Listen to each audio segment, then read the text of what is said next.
Hi mga lods! For today's video, gagawa po ako ng nori rice.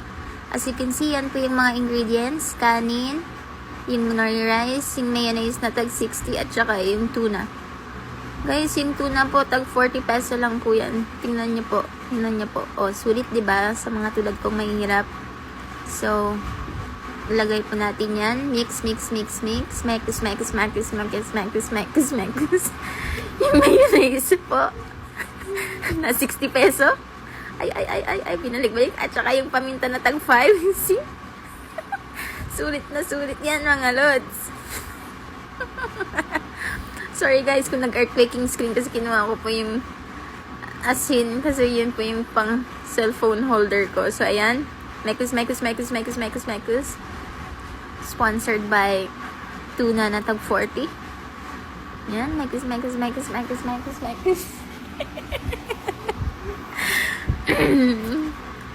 May kinukuha pa kutsara. Oh, ayan na. Taste test, guys. Man nga natin. Tagal naman. Grabe siya. Nabigla siya sa taste. Ano kaya yung taste nun? So, ayan.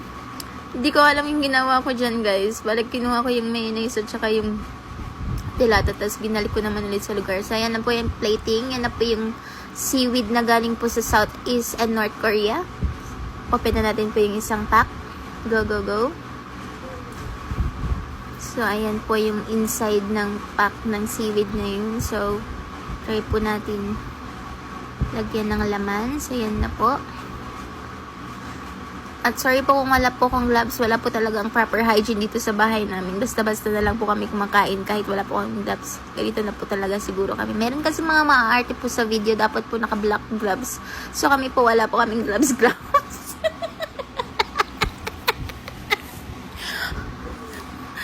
So, ayan na nga po. Mekus. Sorry po guys kung tumatawa kasi yung pamangkin ko tinatawanan. Shoutout nga po kay Yasi. Hi, Yasi. So, ayan na po. Pak. Ang tagal naman. Go. Sorry po guys sa background sound. Yung electric fan po namin yan. Parang typhoon ondoy. Ang lakas.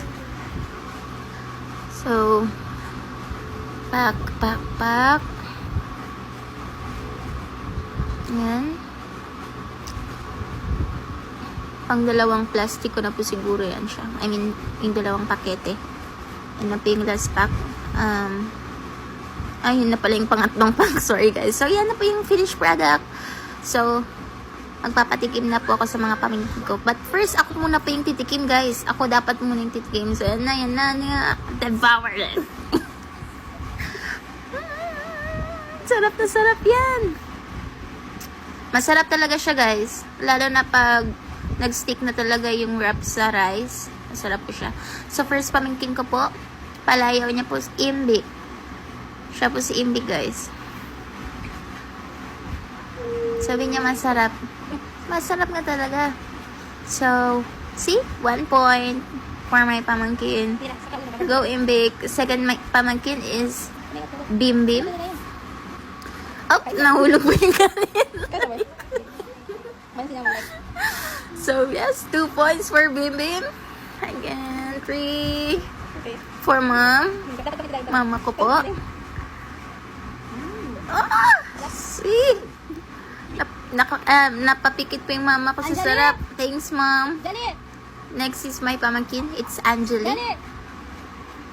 Ay, isang tagal niya po. Doon pa po siya sa kabilang bahay. Di po siya nakikita kasi madilim. Sorry po. So, ayan, nakala niya po lahat sa kanya. Hindi, isa lang. Masarap pa, B. So, 4 points for Jelly. Pamangkin ko pa rin po siya. And last, Kel.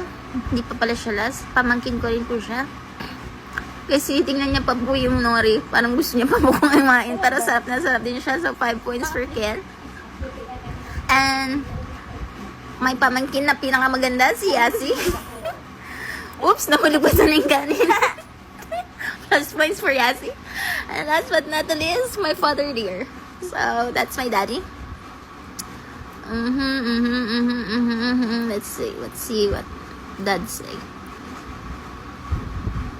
Gusto niya pa sarap mong sarap na sarap din. So, 6 points ba? So, yan na pag finish